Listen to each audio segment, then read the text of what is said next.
சுமாராக ஒரு 5-6 ஆண்டு காலமாக பல்லு பூரா சொத்தையாகி எந்த பொருளும் சாப்பிட முடியாமல் எனக்கு 38 கிலோ எடை மெலிஞ்சு போச்சு.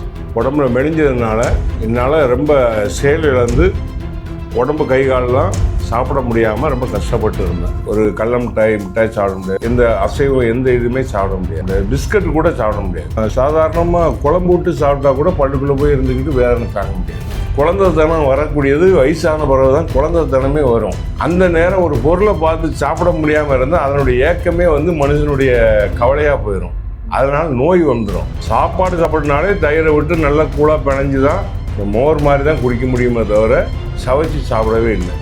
எல்லா மருத்துவமனையும் ஆராய்ச்சி பண்ணி பையன் விசாரித்து கடையில் இந்த மருத்துவமனைக்கு கூப்பிட்டு வந்தான். என்னுடைய பல்லு எல்லாமே ஃபிக்ஸ் பண்ணி எல்லாம் இது பண்ணி நான் இப்போ சாப்பிட்ட வர ரொம்ப ஹெல்த்தாக இருக்கேன், இப்போ நல்லா இருக்கேன். நம்ம விரும்பின சாப்பாடு சாப்பிட்டுக்கலாம், நல்லபடியாக உடம்பை ஹெல்த்தாக வச்சுக்கலாம். நம்மளை தகப்பஸ்தானத்தில் பார்த்து நல்லா அருமையாக பண்ணாங்க. உண்மையிலேயே இந்த மாதிரி ஒரு மருத்துவமனை கிடைச்சதுக்கு நான் ரொம்ப கடவுள்கிட்ட வேண்டிக்கிறேன். பல்ல காமிக்கிறதுக்கே பயப்படுவேன்.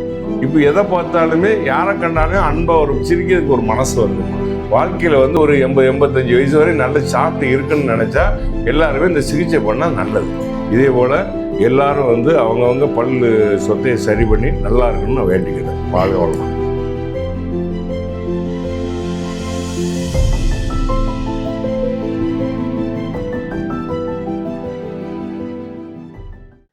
அனைவருக்கும் வணக்கம். நம்ம கூட இன்னைக்கு சொரிமுத்து சார் இருக்காங்க. ஐயாவுக்கு பார்த்தீங்கன்னா இப்போ வயது 57 வயது ஆகுது, 58 ஆகுது. தூத்துக்குடியிலேருந்து நம்ம மருத்துவமனைக்கு முழுவாய் இம்ப்ளான் சிகிச்சைக்காக வந்திருக்காங்க. ஒரு 10 நாளுக்கு முன்னாடி சாருக்கு நம்ம முழுவாய் இம்ப்ளான் சிகிச்சை பண்ணி நம்ம ஃபிக்ஸடாக பல்லு கொடுத்துருந்தோம். இப்போ செக்கப்காக வந்திருக்காங்க. சாரோட இந்த முழு இம்ப்ளான்ட் அனுபவம் நம்ம மருத்துவமனையில் எப்படி இருந்துச்சுன்னு கேட்டு தெரிஞ்சுக்கலாம். சொல்லுங்க சார். அனைவருக்கும் வணக்கம். நான் தூத்துக்குடி மாவட்டத்தில் வாகைக்குளம் ஏர்போர்ட் பக்கத்தில் ஒரு சின்ன கிராமம், வர்த்தகரெட்டிப்பட்டியும் கிராமத்திலேருந்து இங்கே சிகிச்சைக்காக வந்தேன். அனுபவம் என்னென்னா, சுமாராக ஒரு 5-6 ஆண்டு காலமாக பல்லு பூரா சொத்தையாகி எந்த பொருளும் சாப்பிட முடியாமல் எனக்கு 38 கிலோ எடை மெலிஞ்சு போச்சு. உடம்புல மெலிஞ்சதுனால என்னால் ரொம்ப செயல் இழந்து உடம்பு கை காலெலாம் சாப்பிட முடியாமல் ரொம்ப கஷ்டப்பட்டு இருந்தேன். அப்போது என் பையன் மெட்ராஸில் வேலை பார்க்கான். பையன் மூலமாக இந்த மருத்துவமனையை எல்லா மருத்துவமனையும் ஆராய்ச்சி பண்ணி பையன் விசாரித்து கடையில் இந்த மருத்துவமனைக்கு கூப்பிட்டு வந்தான். கூப்பிட்டு என்னுடைய பல்லு எல்லாமே ஃபிக்ஸ் பண்ணி எல்லாம் இது பண்ணி நான் இப்போ சாப்பிட்ட வர ரொம்ப ஹெல்த்தாக இருக்கேன், இப்போ நல்லா இருக்கேன். இதே போல் எல்லாரும் அவங்கவுங்க பல்லு சொத்தையை சரி பண்ணி நல்லா இருக்குன்னு நான் வேண்டிக்கிறேன். வாழ்க வளமுடன். சரிங்க சார்.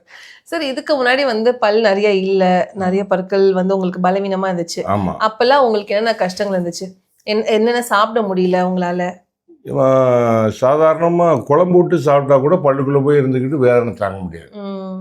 காய்கறியே கடிக்க முடியாது, காய்கறி கடிக்க முடியாது.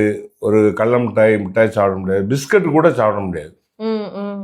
பிஸ்கட் நம்ம சாதாரண பிஸ்கட் கூட தண்ணியில் முக்கி தான் சாப்பிடுவேன், கடிச்சு சாப்பிட்டா சாப்பிட முடியாது. அதே மாதிரி எந்த கறி எந்த அசைவம் எந்த இதுவுமே சாப்பிட முடியாது. ஒரு பொருள் சாப்பாடு சாப்பிட்றதுனாலே தயிரை விட்டு நல்லா கூழாக பிணைஞ்சு தான் மோர் மாதிரி தான் குடிக்க முடியுமே தவிர சவைச்சு சாப்பிடவே இல்லை. அதனால தான் எனக்கு அந்த உடம்பு வெயிட்டு மெலிஞ்சது. சார், இப்போ நீங்கள் இன்ஸ்பெக்டராக இருக்கீங்க இல்லையா, எஸ்ஐயா இருக்கீங்க. தொழில் பார்க்கும்போது உங்களுக்கு இந்த பல் பிரச்சனைகள் எப்படியெல்லாம் பாதிச்சுது? போகிற இடத்துல எங்கே போனாலுமே மேக்சிமம் கடைகளில் கொஞ்சம் அரிசி மாதிரி சோறு வச்சுருப்பாங்க, சாப்பிட முடியாது. அதனால 2 பிஸ்கட்டு காஃபி இந்த மாதிரி குடிச்சிட்டு குடல் சாப்பிட முடியாமல் ரொம்ப கஷ்டப்பட்டேன். நம்ம எங்கே போனாலுமே நம்ம வீட்டு சாப்பாடு மாதிரி இருக்காது. கடையில் வீட்டிலனா கொஞ்சம் குழைய வச்சு தருவாங்க. கொஞ்சம் மேக்சிமம் மோர் தயிர் ஊறுகாய் தொட்டுக்கு லேசாக அரை வயிற்றுக்கு சாப்பிட்டு தான் ஓடிச்சே தவிர வேறு எந்த விதமான காய்கறியும் சேர்க்க முடியல, சவைக்க முடியல, எந்த கூட்டு எதுவுமே சாப்பிட முடியல. முழு இம்ப்ளான் சிகிச்சைனா எல்லா பற்களுமே எடுத்துட்டு இம்ப்ளான் பொறுத்து ஃபிக்ஸடாக பல்லு கொடுக்குறோம் இல்லையா? இந்த சிகிச்சை வலிக்கும், பல் எடுத்தா வலிக்கும், இம்ப்ளான் பொறுத்துனா வலிக்கும் நிறைய பேர் நினைக்கிறாங்க. அந்த பயத்தினாலேயே அவங்க சிகிச்சை வரதை தள்ளி தள்ளி போடுறாங்க. அவங்க எல்லாருக்கும் நீங்கள் என்ன சொல்லணும்னு நினைக்கிறீங்க? ஏம்மா இது வரைக்கும் எனக்கு இந்த பல் சிகிச்சை பண்ணதில் எந்த விதமான பல்லு எடுத்தது இருந்த பல்லை எடுத்ததுலையும் வலி இல்லை, வச்சதுலேயும் வலி கிடையாது. கொஞ்சம் வந்து பார்க்கறதுக்கு பயமாக இருக்குமே தவிர உடம்புல எந்த விதமான பல்லு வைக்கிறதுனால நமக்கு எந்த கெடுதலும் கிடையாது. நம்ம உடம்புக்கு ஹெல்த்தாக தான் இருக்குமா. இது வரைக்கும் நான் வந்து பல்லை எடுத்தால் பயம் அப்படி இப்படின்னு ஒரு பல்லை பிடுங்கினாலே பயமாக இருக்கும் அப்படின்னு சொல்லி ஊர் சைடில் உள்ள டாக்டர் வந்து சொல்லுவாங்க. ஒரு வாரம் அப்படி இருக்கணும் இப்படி இருக்கணும்பாங்க. இங்கே வந்து எனக்கு ஒரு எப்படி போனாலும் ஒரு 7-8 பல் 10 பல்லு இருந்திருக்கும். அரைகுறை பல்லு ஒரு 5-6 பல்லு இருந்திருக்கும். அவ்வளோத்தையும் எடுத்து பிளான் பண்ணி எனக்கு பண்ணதில் எந்த விதமான வலியும் கிடையாது, எந்த விதமான கஷ்டமும் கிடையாது. ஆண்டவன் முடித்து இன்றைக்கி நல்ல ஆகாரம் சாப்பிட்டுக்கிட்டு இருக்கோம்மா. சரி சார். இப்போ இந்த சிகிச்சைக்கு நீங்கள் வந்தீங்க, நம்ம முதல் நாள் இம்ப்ளான்ட் இங்கே பொருத்தினோம். அதுக்கப்புறம் 5 நாள் வந்து நீங்கள் நம்ம லேபுக்கு தான் போனீங்க சிகிச்சைக்காக. அங்கே தான் பல்லு வைக்கிற ப்ராசஸ்லாம் ஸ்டார்ட் பண்ணாங்க. அதுக்கப்புறம் கடைசி நாள் நீங்கள் அப்பாயின்மெண்ட்டுக்கு இப்போ செக்அப் வந்திருக்கீங்க. இந்த 5 நாள் உங்களுக்கு வந்து லேபில் உங்களோட அனுபவம் எப்படி இருந்துச்சு? லேபில் வந்து நல்ல முறையாக எல்லா டாக்டருமே எல்லாம் சிகிச்சை பண்ணக்கூடியவங்க நல்லா அருமையாக பண்ணாங்க. அதில் சீஃப் டாக்டர் வந்து எனக்கு ஆப்ரேஷன் பண்ணும்போது எனக்கு அவங்க யாருன்னே தெரியாது. ஆனால் வந்து அருமையாக பண்ண நான் யாரையுமே பார்க்கணுன்னு விரும்பலை. என் பல்லு சரியான போதும் அப்படிங்கிற முறையில் கண்ணை மூடிக்கிட்டு தான் இருந்தேனே தவிர எந்த விதமான வலியும் கிடையாது, எந்த இதுவும் கிடையாது. நல்லபடியாக பண்ணி கொடுத்தாங்க. எல்லா டாக்டர்ஸுமே எல்லா ட்ரீட்மெண்ட் எடுத்தவங்களுமே நல்லபடியாக நான் பண்ணி கொடுத்தாங்க. உண்மையிலேயே வந்து இந்த மாதிரி ஒரு மருத்துவமனை கிடைச்சதுக்கு நான் ரொம்ப கடவுள்கிட்ட வேண்டிக்கணும். வாழ்க வளம். நிறைய பேர் வந்து 50 வயசு ஆச்சு, இதுக்கு மேலே வந்து நான் பல்லு கட்டி என்ன பண்ண போகிறேன் அப்படின்னு நினைக்கிறாங்க. அவங்களுக்கு நீங்கள் என்ன சொல்ல நினைக்கிறீங்க? இம்மா 50 வயசுக்கு அப்புறம் தான் வந்து எந்த பொருளும் சாப்பிடணும்னு ஆசை இருக்கும். குழந்தைத்தனம் வரக்கூடியது வயசான பிறகு தான் குழந்தைத்தனமே வரும். அந்த நேரம் ஒரு பொருளை பார்த்து சாப்பிட முடியாமல் இருந்தால் அதனுடைய ஏக்கமே வந்து மனுஷனுடைய கவலையாக போயிடும். அதனால் நோய் வந்துடும். அதனால் மேக்சிமம் பல்லு இருக்கிறதுனால எல்லா பொருளுமே சாப்பிட்டுக்கலாம், அனுபவிச்சுக்கலாம். வாழ்க்கையில் வந்து ஒரு 80-85 வயசு வரை நல்லா சாப்பிட்டு இருக்குன்னு நினச்சா எல்லாருமே இந்த சிகிச்சை பண்ணால் நல்லது. சரிங்க சார். இப்போ வெளியூர்லேருந்து இந்த சிகிச்சைக்காக வராங்க இல்லையா, அவங்க எல்லாருமே இந்த புது ஊராக இருக்கும், இங்கே எப்படி கவனிச்சுப்பாங்க, ஹாஸ்பிட்டல் புதுசு, ஸ்டாஃப்ஸ் புதுசுன்னு நினைக்கிறாங்க. அவங்க எல்லாருக்கும் நீங்கள் என்ன சொல்ல நினைக்கிறீங்க? உண்மையிலே வந்து இங்கே இருக்கிற ஸ்டாஃப் பூராமே நம்ம உடன்பரப்புகள் மாதிரி. பிள்ளைகள் சின்ன ஸ்டாஃப் நர்ஸு ஸ்டாஃபில் இருக்கிறவங்க பூராமே நம்மளை வந்து தகப்பஸ்தானத்தில் பார்த்து நல்லா அருமையாக பண்ணாங்க. அதே மாதிரி டாக்டர்ஸுமே நம்மளுடைய ஏதாவது குறை இருக்கா, வலி இருக்கா, இந்த இடத்துல என்ன வலிக்கு, இது எப்படி பண்ணுது, என்ன பண்ணுது, நீங்கள் உங்களுக்கு பேசும்போது ஒரு மாதிரியா இருக்கா, நீங்கள் சாப்பிட முடியுதா, ஏதாவது காடான பொருள் எதுவுமே இப்போ தற்சமயம் சாப்பிடாதீங்க அப்படின்னு சொல்லி எனக்கு அருமையாக எனக்கு வந்து சொன்னாங்க. நான் அவங்க சொன்ன மாதிரியே நடந்துக்கிட்டதுனால எனக்கு இதில் எல்லாமே நல்லா தான் இருக்குது.